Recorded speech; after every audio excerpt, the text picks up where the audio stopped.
Srisailam Swagruha foods cloud కిచెన్లో rice bowls సెక్షన్లో ఒకటైన గోంగూర రైస్. ఫ్రెష్గా మగ్గబెట్టిన గోంగూర పచ్చిమిర్చిని నూరుకుని పచ్చడిలా చేసుకుని దాన్ని జీడిపప్పు నెయ్యితో తాలింపెట్టిన అన్నంలో వేసి కలిపి పైనుంచి ఈ విధంగా ఉల్లిపాయ ముక్కలు గనక చల్లుకుని తింటే టేస్ట్ చాలా బాగుంటుంది. గోంగూర పచ్చిమిర్చి మగ్గిన తర్వాత నూరేటప్పుడు కూడా దాంట్లో ఉల్లిపాయని యాడ్ చేస్తాము. ఎందుకంటే గోంగూరలోకి ఉల్లిపాయ ఫ్లేవర్ అంత బాగా తెలుస్తుంది కాబట్టి.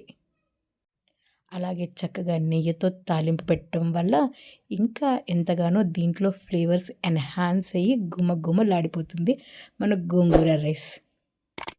ఆన్లైన్లో అయితే స్విగ్గీలో ఆర్డర్ చేసుకోవచ్చు. ఆఫ్లైన్ ఆర్డర్ కోసం స్క్రీన్ మీద కనిపిస్తున్న నెంబర్కి కాల్ ఆర్ వాట్సాప్ చేయగలరు.